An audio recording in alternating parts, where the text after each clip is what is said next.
just to let you know that this meeting is being recorded, and real pleasure to have this joint event. So this is a UCC Department of Sociology and Criminology departmental seminar, and also there's a joint event with WIT's HECAP project, which is a Horizon 2020 project.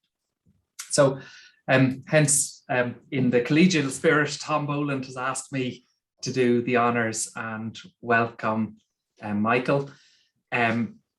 I think to most of you, Michael McGann's work you'll be well aware of it. We've had the joy of having him work closely on looking at our social policy of welfare for the last 2 years of the Marie Curie project, and we're losing him again to Australia's social policy discourse, but hopefully he'll pop up from time to time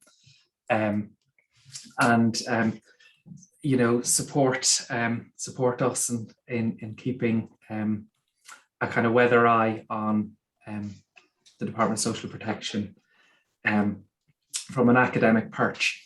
So Michael's work really looks very closely at marketisation, and coming to the end of the Marie Curie project is a real kind of summative time for the project, in which we're hearing the kind of findings and that. So I'll hand it over to Michael. And afterwards, if anybody has any questions, if they want to put them in the chat, and hopefully we'll have a bit of time for a Q&A at the end. Okay, so thanks, Michael. Thanks, Ray, and thanks, Tom. Just checking you can see that okay, the screen, the slides, great. I'm just going to adjust my camera here for a second so I get a bit of a better picture. So thank you very much for inviting me this afternoon. It's a real honor and privilege to speak with you, many of you whose work I've been following. So when Tom initially invited me along this afternoon, he asked me to talk a bit, not so much about the Irish research that Ray and Tom have discussed already, which is this project I've been doing, the Marie Curie project on governing activation in Ireland. But more actually on a book that's coincidentally actually come out today calling Buying and Selling the Poor, which is, I guess, what I would call a policy ethnography of welfare to work at the street level in the Australian system. So I will bring in some of the Irish research that I've been doing on the frontline delivery of job path and local employment services as it bears on some of the ideas in the book. And those of you who've sort of been familiar with the Irish project will be aware of this idea of this concept of double activation that I like to focus on, and the intersection between marketisation and workfare policy practices. And that's really the theme of the book, Buying and Selling the Poor. So I will touch upon some themes in the Irish research, but it will be quite focused on what we've sort of found in this quite different project in Australia. That sort of follows in the work of quite a few of the great street level bureaucracy theorists like Michael Lipsky and Evelyn Brodkin. And why should we care about studying street level delivery of welfare to work?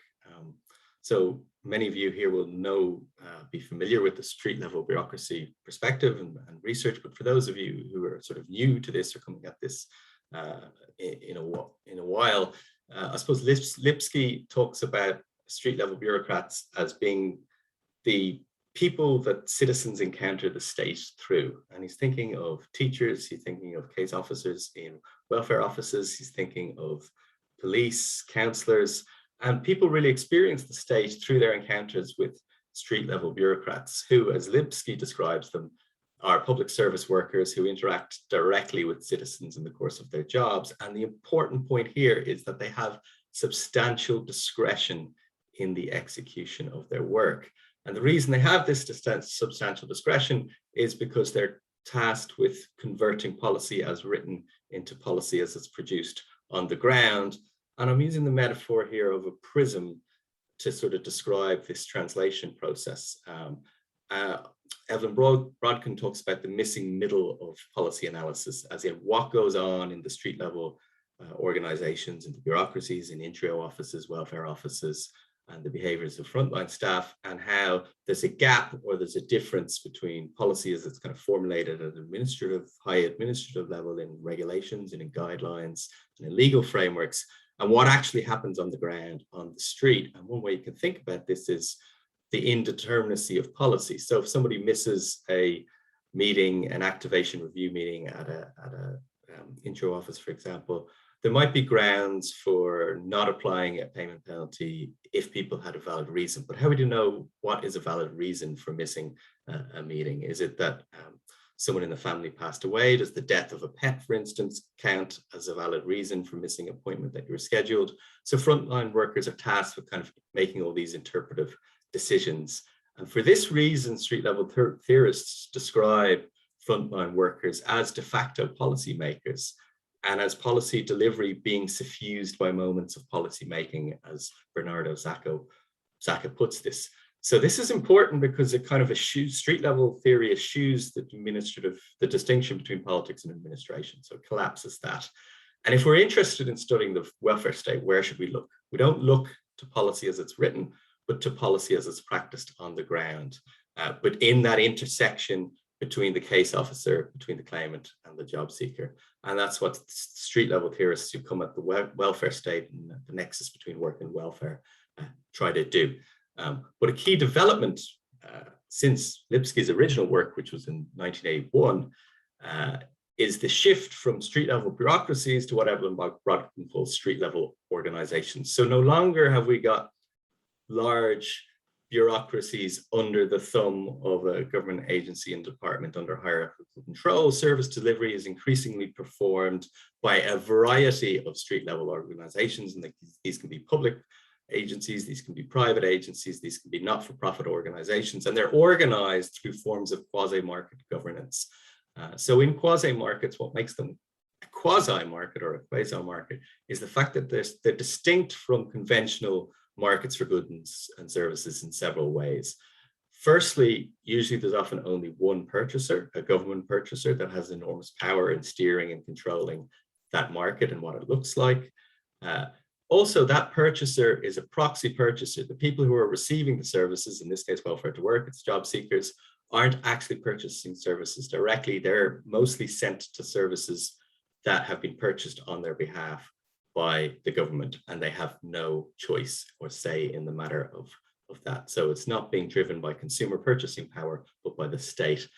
And the other point of quasi-markets is not all the organizations in quasi-markets are necessarily profit-driven. Some of them are not-for-profit organizations, I'd say. But the key point about quasi-markets, kind of organizing frontline service delivery, is that the mechanisms of competition for contracts for clients between for-profit, not-for-profit organizations, and even publicly owned companies and organizations are competitive. And that's what's, in theory, drives innovation in quasi-markets.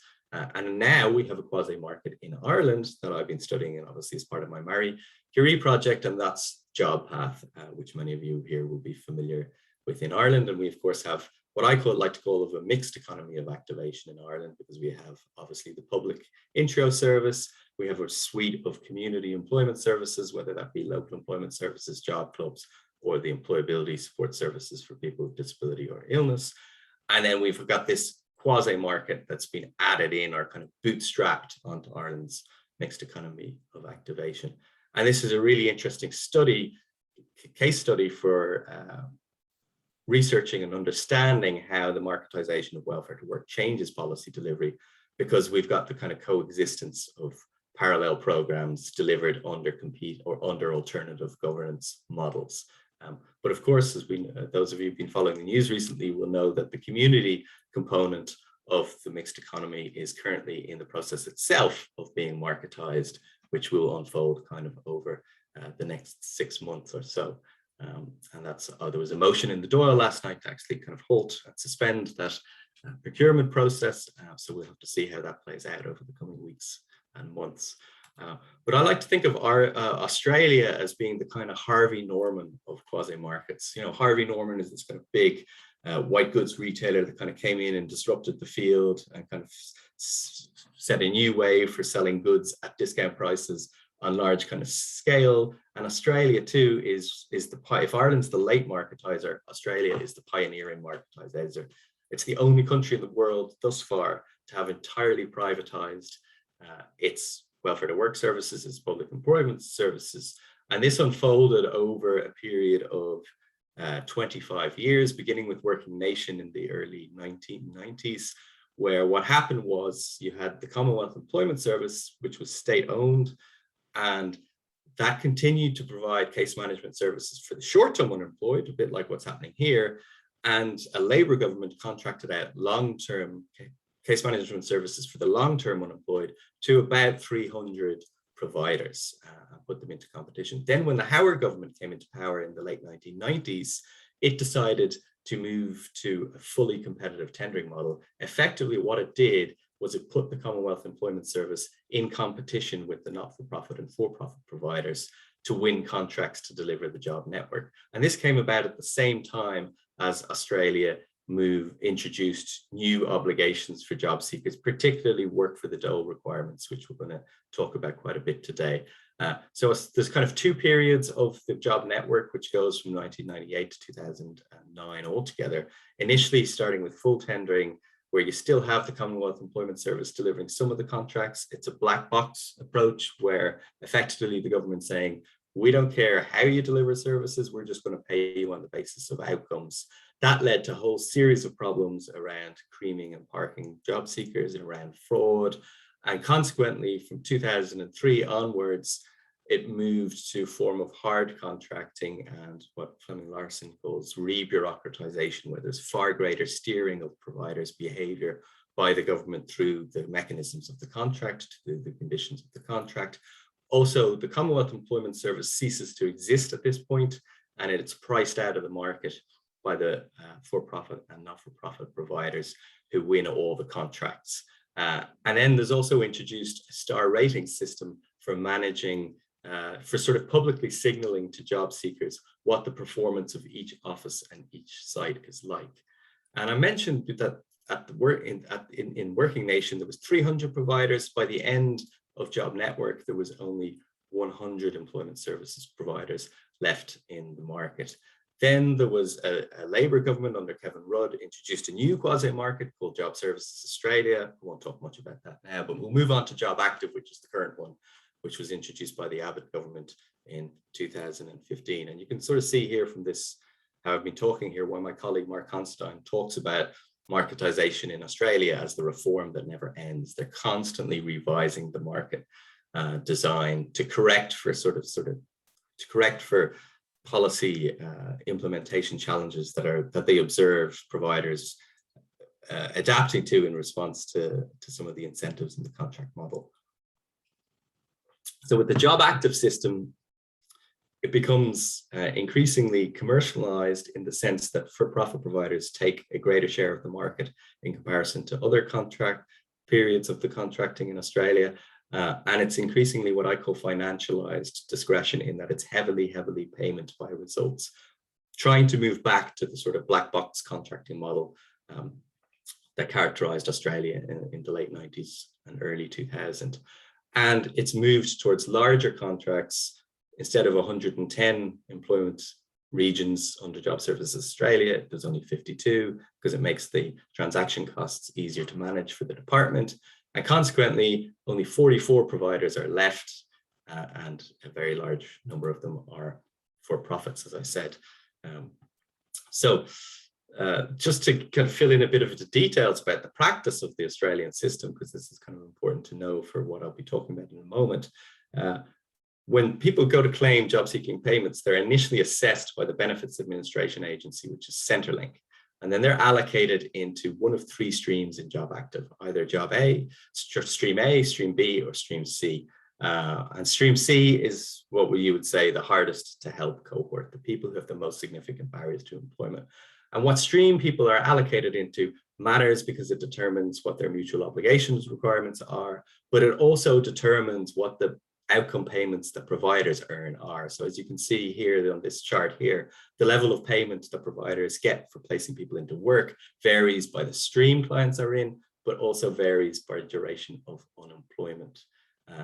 And also there's a distinction in the Australian system between partial outcomes and full outcomes. So full outcome is when somebody gets completely off welfare and they're in full-time employment, and a partial outcome is when people meet a sort of benchmark of hours per week that they're expected to work based on how they've been assessed by Centrelink. So somebody who's in stream C might be considered capable of 30 hours per week, in which case they'll be expected to get a full outcome, or they might be considered capable of only working 15 to 20 hours per week, for example, in which case a provider is able to earn a payment with them for getting a partial outcome. And also I mentioned star ratings. Every quarter, each employment service office in Australia is given a star rating that's based on a combination of the outcomes they get with their clients, whether that's placing people into 12 weeks of employment or placing people into 26 weeks of employment, but also on how they're performing in moving people into work for the dole activities. So work for the dole is a period of 6 months that Australian job seekers go through every year, where they're expected to do 25 to 30 hours a week of effectively community work placements in charity shops, in community gardening projects, and so forth. And a key emphasis of the Australian system is on enforcing work for the dole requirements, thinking that it has this kind of disincentive effect to move people into work more quickly, because they'll be wanting to avoid work for the dole. So providers are monitored on the speed at which they move people into work for the dole activities when they become into that kind of phase of their time on benefits, but also the proportion of their clients that they get to participate in work for the dole when that's expected of them. And this feeds into their overall star ratings. And the reason why star ratings matter, whether a provider is considered to be 2-star rated, 3-star rated, 4-star rated, 5-star rated, etc., is because there's also a reallocation of market share within each employment region based on provider star ratings. So every 18 months or so, or maybe every 24 months, the Department of Employment looks at the low performing providers and reallocates job seekers from low performing providers to high performing providers. So they have to pay a special attention to how they're performing in their star ratings, because it really matters for their contracts and for future business. So I've mentioned double activation. And double activation is the idea that marketisation and quasi-marketisation and activation in the sense of the enforcement of behavioural forms of conditionality are cut from the same cloth, as Joe Soss likes to talk about it. They're both forms of neoliberal governance based on regulating people's kind of behaviors through extrinsic economic incentives and kind of contract conditions. And this is a quote from a mediator in the local employment service that I spoke to that I think really nicely sums this up. What I find ironic is that the same fear that the pathways to work process has generated within clients is also getting more and more replicated within the organizations that are supposed to be servicing those clients. And in a paper I have on double activation in a special edition we put out a few months ago, I talk about how there's kind of two links between workfare and quasi-marketisation conceptually. And the first is what Sharon Wright calls the theory of bad agency. And it's based on the theory of motivation that's underlying these theories. So in the case of workfare, and we know this from kind of Larry Mead's work, there's kind of assumption that you can't trust claimants to work unless they're obliged to do so by programs, and unless they're obliged to do so through financial sanctions and the threat of payment penalties. And there's kind of an individualization of welfare dependence as being rooted in the kind of behavioral problems of the poor and their lack of motivation and effort to work, rather than being rooted in kind of structural economic conditions or other factors that might be beyond people's control. And similarly, quasi-marketisation is based on the public choice theory of economics, which basically assumes people are fundamentally self-interested and they'll basically do whatever they can to maximize their own kind of economic well-being. So Legrand talks about the fact that service workers in public organizations can't be trusted to do their job properly unless they're kind of monitored and unless there's kind of outside intervention to ensure that they're working. So if we get policy failures, the service workers are often to blame because the policies didn't align with their own self-interest, and because they were more paying attention to growing their reputation, to growing their salaries, to growing their esteem, than they were to kind of acting out of the public interest, acting of the public good.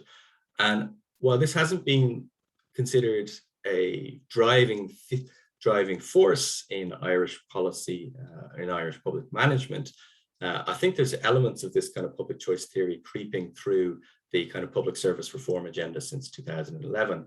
When I spoke to somebody that was involved in the Pathways to Work process and asked them about the drivers of marketisation, they made this observation about FÁS. Let's say if you were working for FÁS as a placements officer, you didn't suffer from stress, you didn't have anybody managing the number of interviews you held. Nobody's watching what you achieved in terms of getting people back to work or getting people into employment. So there will always be this tendency for agencies or organizations or bodies that are not driven by some sort of competitive incentive system to revert back into a fairly comfortable work environment where nobody was looking at the bottom line, which is how many people can you get back into jobs. So I think really that theory of bad agency and distrusting the motivation of public sector workers really comes through in that comment. The second link conceptually between marketisation and activation is around commodification and recommodification of non-employed labour. So we know the common criticism of workfare that it's a strategy of administrative recommodification that's basically trying to force unemployed people to sell their labour in the market. And Hartley Dean talks of this as pimping the precariat. It's basically using governmental instruments to force non-employed or part-employed people, if they're in part-time unemployment and have full-time work obligations, to sell their labor on the market, and a way of ensuring that employers can extract profit from surplus labor at increasingly lower cost and maximize their profits. But likewise, I kind of argue that quasi-marketisation is a form of hyper-commodification, because what we do is we transform that kind of surplus non-employed labor into matter with this kind of additional exchange value, as Lisa Adkins puts it. Because now we're saying, okay, well, we're going to create another market on top of this, besides the relationship between the job seeker and the employer. We've got now a market for agencies to compete for contracts to basically derive further profit and further value from kind of polishing job seekers and selling them onto the labor market again. So it's multiplying how non-employed labor is acquired and converted into profit. So this element of hyper-commodification about quasi-marketisation. So why do governments pursue this kind of quasi-marketisation agenda? And I like to think of the difference between marketisation or between market governance and bureaucratic governments in terms of sheep. So the idea is that public bureaucracies are like the herd of sheep in the field. They all kind of move around doing the same thing. They all kind of look like each other. They're all a little bit stupid. And if we can introduce kind of market governance instruments, we're going to catalyze innovation and catalyze providers to do things differently and energize them to work with job seekers in more and more innovative ways that carries this kind of double dividend for governments in terms of reducing the cost of services, but also supposedly increasing the quality of services, because providers will be more and more responsive to job seekers' needs. They'll be more inclined to tailor and deliver services in order to achieve those kind of outcome payments and those performance payments, and in order to continue winning successive contracts to deliver welfare to work programs. The counter argument that is argued by my colleagues in Melbourne University and also by colleagues in Denmark and Evelyn Brocken, who is the same thing, is that what you actually get is herding. So instead of innovation and diversity, when you procure employment services through competitive processes where people are bidding on cost, you're going to drive down the quality of the programs, because in order to win contracts, providers that are bidding for contracts have to reduce their costs, because that's often the way in which contracts are evaluated. And one of the way they reduce costs is through lean staff in programs. So they're trying to hire less and less qualified workers who are cheaper to employ, and they're also trying to get away with increasing caseload sizes in order to maximize their profit revenues on contracts. And you also get this tension between paying for performance or outcomes and ensuring service access and inclusion. And the classic example of this is the problem of creaming and parking with payment by results contracts, where in order to maximize their profits from contracts, providers focus on the easier to help job seekers and park those who are considered as having the most significant barriers. And we also know that marketisation tends to skew quasi-markets over time in favor of the larger for-profit providers. And we've been tracking the kind of impact of quasi-marketisation in Australia for 20 years, dating right back to the early days of the job network.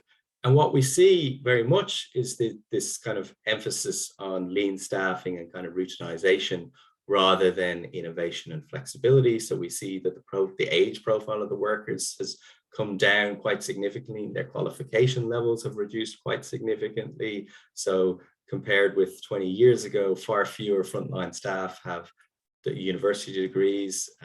Far fewer of them are aged 45 years or older, for example. There's been an absolute hollowing out of union membership at the front line. And in my research, comparing job path and local employment services, we get the same thing replicated at far swifter speed. So again, we see there's almost like a flip of the job path and the local employment service staff in terms of their level of experience, their age profile, their qualification levels, and so forth, that would seem to support this kind of standardization hypothesis.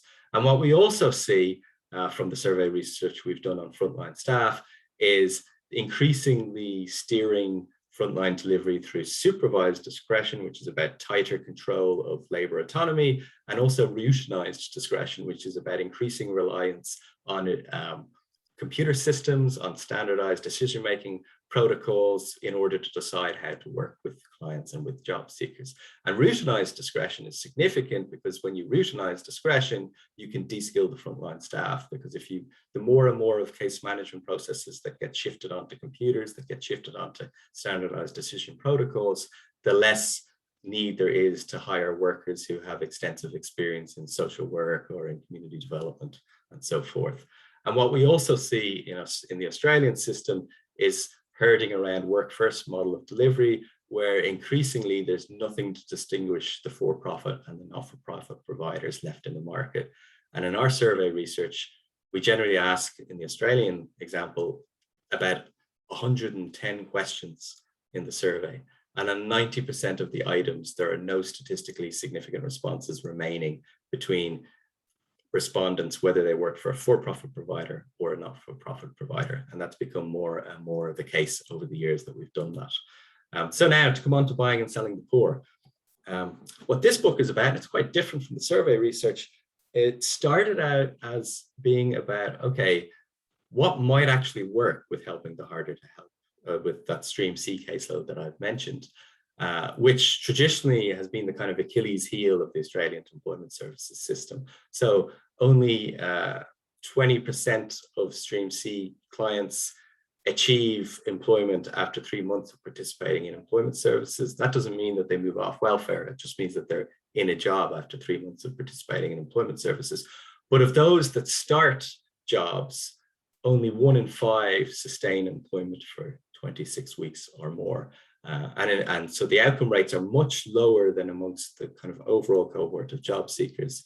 And that's also evident by the fact that the average duration that Stream C job seekers have been registered in the employment services system in Australia is 5 years, or it was at the time of our study, which was in 2017, 2018. So we knew that some providers perform better than others in working with Stream C job seekers. So we wanted to try and study this through kind of forms of policy ethnography. So what we did is we approached the Department of Employment in Australia to give us data on who the highest performing providers in Victoria and New South Wales, these are 2 states of Australia, are based on their performance data in the first year of the job active contract. And we were measuring performance in terms of the percentage of their clients that they were getting into 26 weeks of employment or more, which is that's the most kind of sustained duration of employment that providers are measured are in the Australian system. And when we got the data back from the department, it was quite revealing. And we saw very, very quickly that the actual performance rates among job active providers with the Stream C cohort are really, really low. we were talking about, to be a high performing provider. So these are the 29 providers that made it onto the list that the department gave to us. You only had to get 4% of your Stream C clients into 26 weeks or more of employment to be considered a high performing provider. That's within the top 20% of agencies that would be getting outcomes with their Stream C clients. And also what you notice about this is that the high performing providers tend to also have very small number of Stream C clients. So this is their overall number of clients that were on their caseload, their Stream C caseload during the first year of the contract, and then the proportion that they got into 26 weeks or more of employment. And this kind of signals to us there's marginal gains going on here. Getting 1 or 2 more job seekers into employment can shift you quite quickly from being an average to a high performing provider. And that's why, as we go on and see, there's not a lot of wow factor in our data in terms of what stands out as performance to people. So the method that we used was a combination of observational field work, where Siobhan O'Sullivan and myself spent 2 to 3 days in 4 different offices. Initially watching everything that was going on in those offices, observing the job seekers, observing meetings between job seekers and frontline staff, observing what was happening in the back office. And we went back and we did that again 12 months later. We also interviewed all the frontline staff within the 4 agencies that we studied. And then we also introduced this other component, which is kind of an element of qualitative longitudinal research, where we tracked in total 100 job seekers across the 4 sites over a period of 18 months, but we tracked them through their case managers. So I'm going back to their case managers every 6 weeks to 8 weeks and re-interviewing about them, what were the kind of updates in the cases. So just to give you a snapshot of the different offices, I won't go into too much detail here, other than they're quite diverse. Some of them have a lot of on-site staff. Some of them have very few on-site staff, as in this example from regional New South Wales. This was a beach town. The site manager was an Indigenous Australian, and there was just 1 employment consultant that worked under him. And their caseloads also vary quite considerably, as did their kind of performance levels, as did like how frequently they would meet with clients, but also what the caseload sizes were on average of the consultants in those offices. And you can see here that the Australian caseloads are very high compared to here. So from 120 up to 180 in the case of the Cove office, which was that regional New South Wales office. And so who were the people that we actually met in these offices that working in the frontline staff? Well, the consultants or the advisors or the case officers were half of them had only been working in the sector for 2 years. They came from backgrounds that some were former bakers, some were hairdressers, some had worked as air hostesses, some were former job seekers themselves, which is something I've observed in my Irish research as well. A lot of them had kind of hospitality backgrounds, bar managers, some had worked in call centers, so very low skilled staff, and that's kind of comes out in the comments of the site managers here. One of them who goes on to talk about that he doesn't actually like to hire anybody that's got experience, and there's a preference for hospitality because they're used to dealing with difficult people, whether that be people under their influence, people that aren't happy with their food and so on. And then another site manager, this is at the first site, site A, talking about the fact that they have quite a few hairdressers in the industry who seem to be succeeding because of their ability to build rapport. Troubleshooting, you can see here that troubleshooting and dealing with difficult people is emerging here as a sort of key competency or skill that they're looking for in job active agencies in Australia.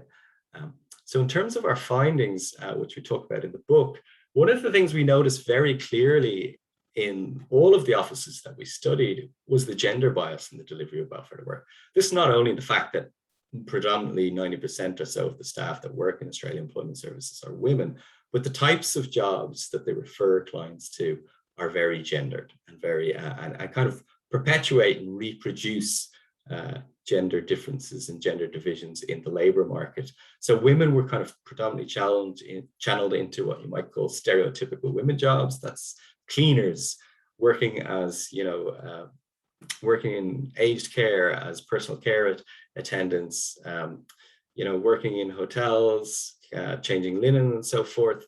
And men were sent for what Australians would call hard yakka, forklift driving, working in warehousing, working in building sites.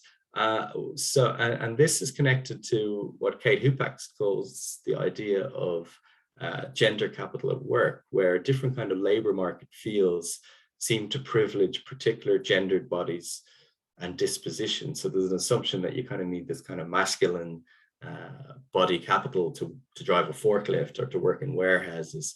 So we didn't see any women referred to these kinds of jobs, and we didn't see any men referred to the kind of stereotypical women's jobs, which is kind of reproducing gender biases in the labor market through how welfare to work would deliver. And these assumptions weren't questioned at all by the frontline staff.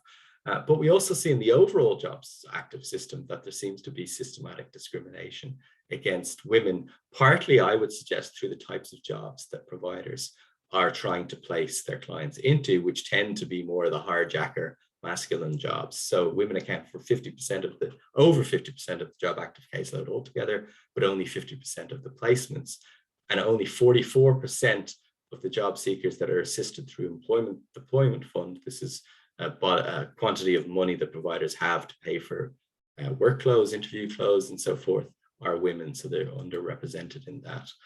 But we also observed a very heavily compliance-centered system that was about monitoring job seeker compliance, that was about sorting out job seekers' administrative status in the system, how they were streamed by Centrelink, should they be on job seeker payments or disability payments, and that was about enforcing and monitoring work for the dole, which is connected to the performance framework and the star rating framework. This is from our survey research that we've done, which is with over 1,200 frontline staff across Australia. And they told us in 2016, when the survey was carried out, that they spent about 37% of their time each week on contract compliance and administration. This is an appointment I observed myself at one of the offices with Charmaine. Charmaine worked as a hairdresser, also as a flight attendant, and had been in the job 6 months at the time when I was watching her meeting with Carl, who's in his late 20s. We need to refer you to an activity for work for the dole. Don't feel like it's a punishment. It'll be good for your CV. What's an activity? He hasn't a clue what work for the dole is. You have to do something for 25 hours per week.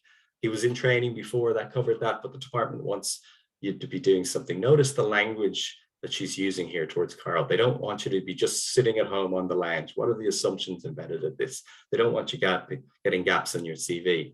When do I start? Tomorrow. That's bullshit, but I'm buying you a phone. So the receptionist at this point goes over to the shopping center, buys Carl a phone, so Charmaine can now contact him and make sure he gets to work for the dole. Will you phone to me tomorrow? I will phone you and hassle you. You will wish you didn't have a phone. And then as she's doing this, she's pointing to the computer system, which has a red flag on his case file, which is saying he's due for work for the dole. You haven't referred him yet for work for the dole. You need to get onto this. Another example of sorting out job seekers' administrative status in the system. This is a guy who comes in with a broken pelvis, he's injured his pelvis. He's come in for a re-engagement appointment. That means he was sanctioned for missing a previous appointment, and he's been required to re-engage with the employment service. And in his case, his girlfriend has driven him in because he can't drive his car. We need to update your job plan. You're not in work at the moment. Side discussion about the injury and going to a doctor.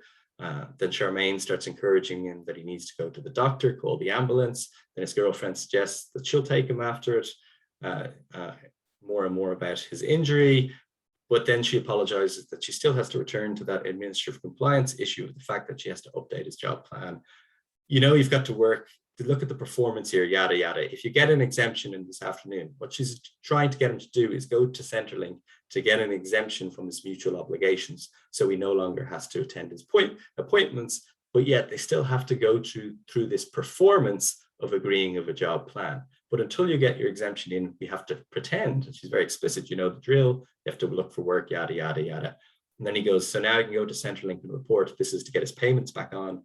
No, I'm going to have to give you a job search sheet first, because I have to. We call this a dole diary in Australia. If you don't get an exemption, you're going to have to fill it in. And then she jokes that she doesn't want to see any hairdressers or waitressing jobs on that sheet. Again, kind of reproducing this gendered division of labor that I was talking about a moment ago.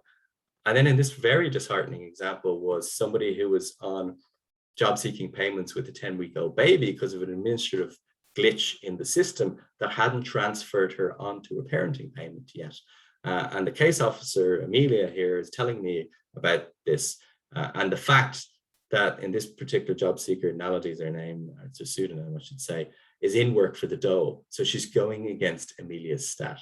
She has a 10-week-old baby. I've told her she needs to get off to Centrelink.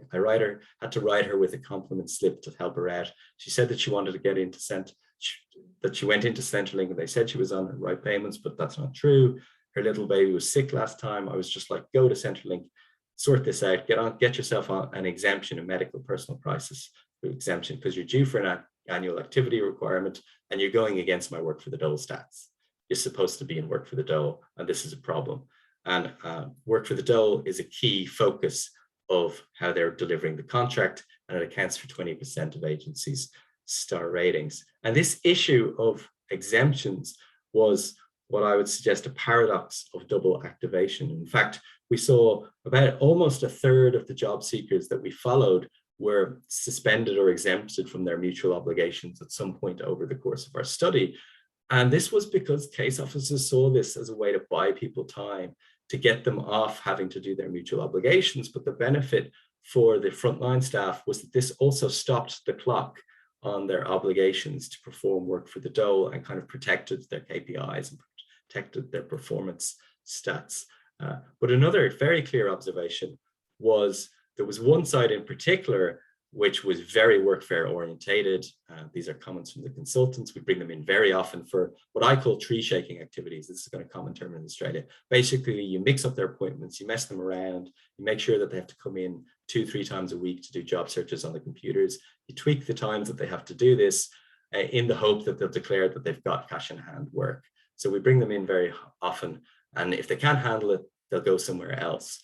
And at one point during the study, 45% of the Stream C clients were on suspensions at this particular site. And I asked the consultants about this, and they attributed to the site's aggressive model, pushing them into survival jobs, very low-end work first jobs. So it's not surprising that people are going off and getting medical suspensions and exemptions.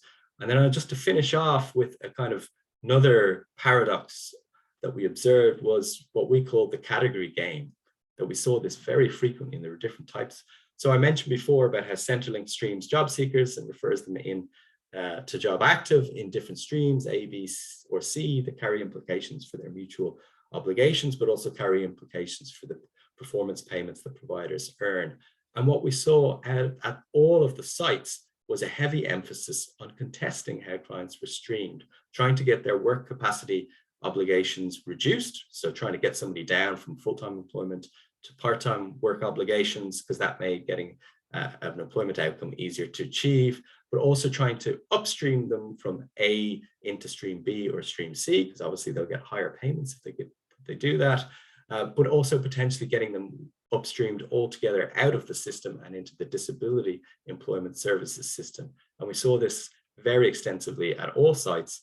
And in 2 of the sites even brought in specialist psychologists to help with this particular process. Altogether, about a third of the job seekers that we followed had their kind of status in the system worked on in some way by the frontline staff in each of these offices.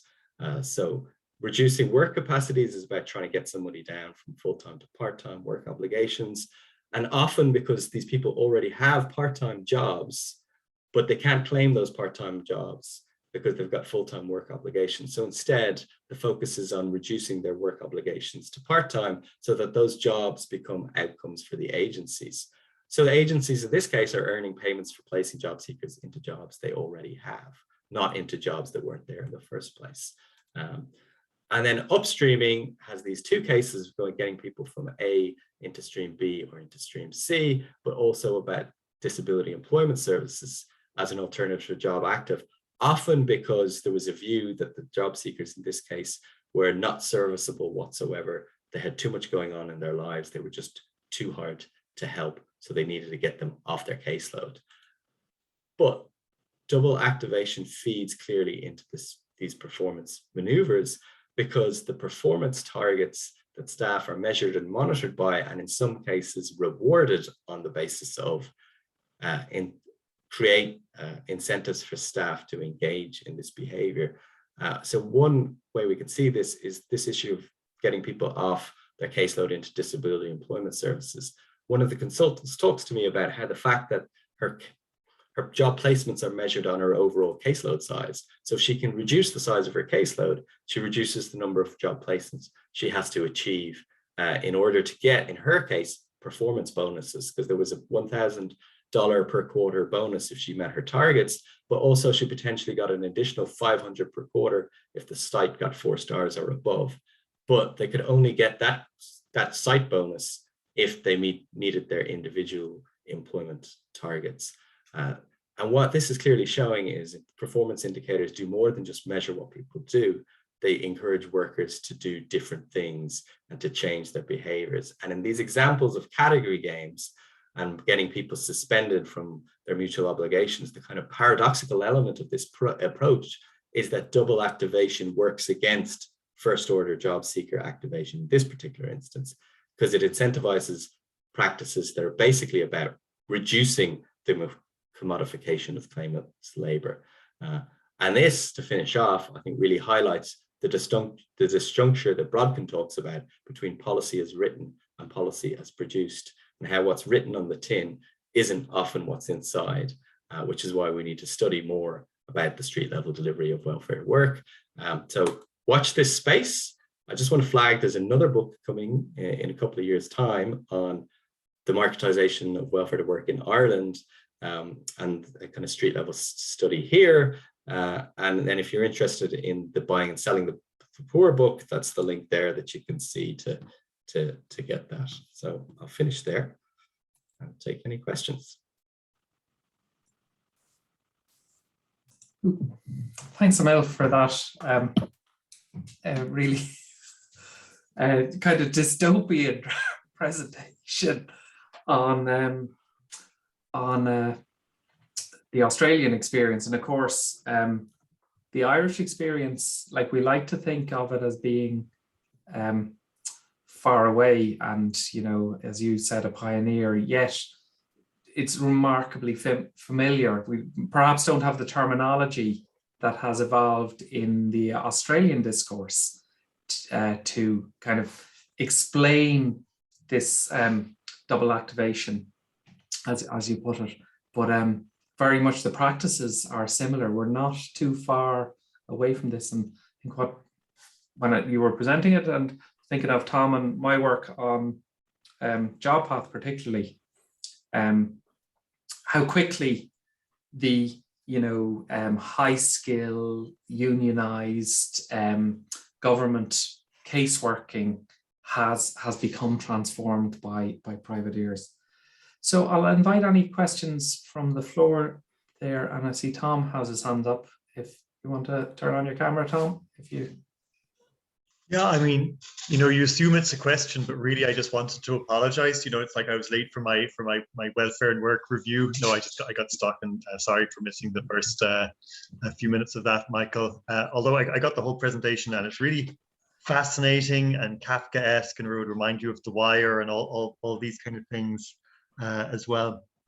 I think, I suppose what fascinates me in your work and what comes out of that is how much the system and the game comes to override any of the actual values or priorities that are set by the state. So things like, even very instrumental things like work readiness or human capital building are here being displaced by people trying to be recategorized or as something else. And it's interesting because myself and Ray, we have this focus on reform and changing people and transforming them. And it's interesting because what you're kind of, by looking very deeply under the bonnet of the Australian system, maybe it does that, but maybe it doesn't do it at all. It's just, if you can get a script, if you can get a note that says, I'm category C instead of category B, man, you don't have to become work ready, up your skills. And similarly for providers, they don't actually have to really work on transmitting skills or changing people's behavior, but just to work the game in the wire. So I wondered, is that happening? Is the game displacing the aim, basically? Yeah, it's a great question, and I really like your observation about reforming and transforming people. And I think what the category games is about it's transforming people in the system, right? It's the performance of transforming people and their status administratively, but not actually transforming them. Kathleen Lynch talks about the kind of the difference between performance measurement directing attention to kind of what can be shown and what can be displayed and what can be fabricated versus what actually matters and what's genuine and actually really makes a difference. So they're not working to transform people in terms of boosting their employability, as you're talking about. And there is very little emphasis on retraining or reskilling in the Australian system. Surprisingly, despite the fact that the state governments in Australia actually have quite a lot of support for vocational education and training.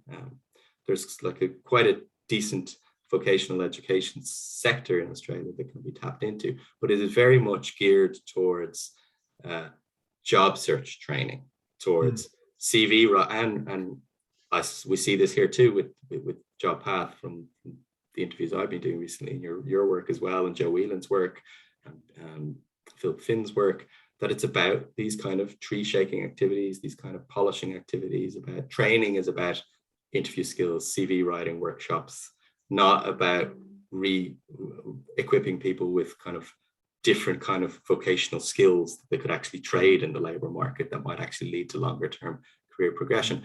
The other point I would make though is that there's a danger, and maybe some of this is probably in terms of how I presented material, that the people who are working in this system are kind of mean-spirited or deviant in some kind of way, or that they're just gamers themselves.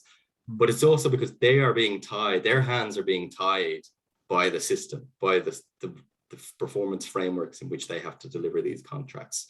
And in order to, they're low paid, precarious workers on very short-term contracts at risk of losing their jobs at any moment.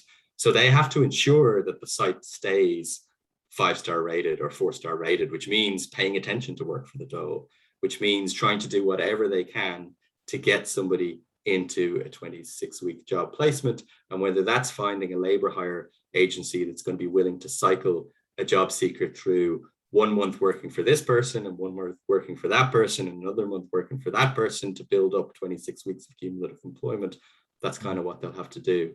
That it's kind of the system that's driving these kind of behaviors. Can I go for just one follow-on question, then I'll let it open to the floor again? Because when you're absolutely right. The people stuck in the middle are very much like those middle, that classic middle manager. You're stuck in the middle. You're part of the thing too, and you're exposed to the same thing. And that it's not just the other, some mean-spirited, pernicious, punitive other out there or something. Because I mean, more and more, this is also something we do in the university, getting people career ready. Getting involved in Springboard, we were becoming part of this too. So I mean, is the third marketization going to be education marketizing people into, along the way? I'm getting quite dystopian. Maybe we're not there yet as such, but how do you see that playing into the education system? Well, they say the military-industrial complex, the educational welfare complex, or something like that. Gee, the eternal recurrence of commodification. Well, like certainly in Australia, the education system is quite marketized as it is becoming here. Vocational education training system was market. They tried to turn it into a quasi-market at one point. They had to back away from it and return to more and more state-funded, to more and more directly state-delivered vocational education training colleges, because basically, some of the registered training organizations were, sign us up. We're signing people up to courses that they never had to actually do and giving them a laptop as the incentive to do it, because then they would get the payment from the government for delivering the education. So there was a whole lot of fraud with that particular system that thankfully they've stepped away from. So yeah, I don't know where the dystopia ends. Thanks. That's cheery. Thanks, Tom. Yeah, there's kind of one aspect of your presentation that really intrigued me, and it's something I've been kind of trying to think a little bit about at the moment. So the kind of nostalgia for, this gendered labor, more as a simulated past or imagined past. of male and female work. And the labour market has always been a site of discrimination where people have been kind of like paid differently and people are picked based on their attractiveness. And the welfare system, the ethos of it was a safety net, a counterbalance, and run by the bureaucratic logics, which over the last 30 or 40 years have kind of adopted a kind of anti-discrimination around the kind of, in Ireland, say, for example, the 9 forms of discrimination and that. And I just wonder how has there been a response to this kind of re-emergence, whether it's a re-emergence or whether it was in the previous version of state welfare system, this kind of gender code, or has there been much disquiet about the way these private organizations appear to be, kind of very much discriminating based on gender? Yeah, there hasn't surprisingly been much disquiet on it at all. And it wasn't something that we were necessarily expecting to find when we went to the front line, this kind of gender coding, although we should have expected to find it. But it kind of really stood out to us when we were writing up the book. And then we started searching around for, okay, because we do offer quite a big discussion of it in one of the chapters of the book. And I was kind of searching around for debate about this in relation, obviously there's debate about this in the kind of broader sociology of work, but in relation specifically to maybe the complicity of activation and welfare to work in reproducing gender inequalities in the labour market.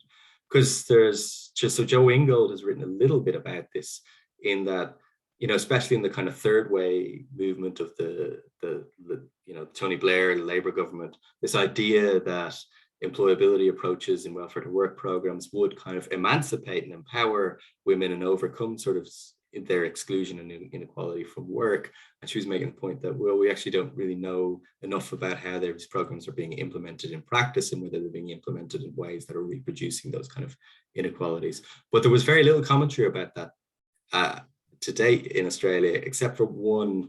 There was a Senate inquiry into Job Active where that data on the proportion of women that were actually getting into job placements sort of came out and became public. But I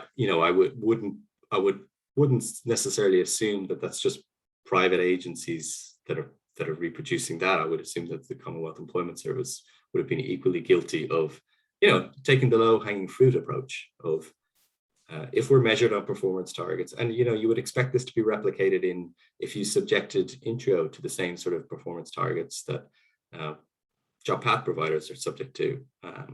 That they would also have to engage in some of these approaches of, okay, well, it's the labour market that exists. We take the labour market as it is rather than trying to change it. And therefore, in order to meet our targets, we've got to channel people in through the pathways that are there, whether or not, regardless of kind of the extent to which they're gender coded. No, thanks. The other thing I thought really struck in your presentation was, like, Australia went through 20 years of activation and then 20 years of marketisation. And it was almost as though marketisation was a response to the failure of activation, that we just weren't doing it right and that we couldn't get it through these, unionised public servant, job for life, time servers, and we actually need the kind of discipline of the market. Whereas in Ireland, both marketisation and activation almost happened hand in hand. Given that there's no evaluation ever done by government of activation's effectiveness, or indeed marketisation effectiveness, and it's never really on the table to roll back activation or roll back marketisation, how do you see it evolving when the failures of marketisation become increasingly evident and it doesn't do what it says on the tin? Yeah, well, I think it will evolve in ways that will be tinkering with marketisation. So it'll be, well, this would be what I don't necessarily want to suggest that we're doomed to follow the Australian experience, but the way it's evolved in Australia is because these problems have been long known in Australia. The solution is, well, we didn't get the performance incentives quite right in the last contract, or we didn't get the balance between upfront payments and payment by results quite right. And we've got to tweak that, and we've got to find ways of writing in tighter specifications into the contract. We get these forms of bureaucratization without questioning whether the approach of trying to organize service delivery through a market mechanism is the right approach to be taken in the first instance. What I do think is happening here, though, is that there is an awareness of the limitations of marketization, and far greater awareness than would be the case in Australia of how the risks are particularly high for programs that are targeted towards the long-term unemployed and towards the very long-term unemployed. And there has been an effort to carve out a space for a community employment service that would be retargeted towards the very long-term unemployed, and to move towards a system where you do have something like JobPath that's working in a particular cohort of people, but that you then need to contract in a very different way for employment services that are working with far more disadvantaged cohorts that are really going to need those kind of human capital development approaches that Tom was talking about, but are also going to need to be linked in with flanking social services. Now, European procurement law is kind of sort of seen as tying the department's hands in that respect. So we'll see what happens. But I think there is a desire to have that more kind of mixed system that's still here in Ireland. But the proof will be in the pudding in when all these new bids come in, whether it'll be really cost that they're actually marking and evaluating everybody on. And that's the key problem. If we're having cost bidding and we're evaluating tendering on the basis of price and cost, that's where you get the real risks. Yeah, absolutely. Just to see if there's any questions there from the floor, if anybody'd like to chime in, put up their hand, or even type a question into chat. I know we're at kind of a few minutes after 5, so we shan't trundle on much longer, but let's give people the opportunity. Like, what is interesting really, and certainly I find it in my own work as well, is how marketization, the use of contracts that ensnare delivery, and as well kind of algorithmic techniques that kind of govern delivery, disintermediates that professional class who work, you know, at the interface between street level and the policy level. I'm just wondering if you've any reflections on the different responses in Australia and Ireland to those processes. I know it's a slower process in Australia, so that hollowing out process has perhaps been had more time and less resistance as a result. What you mean? So, what do you mean the intermediaries?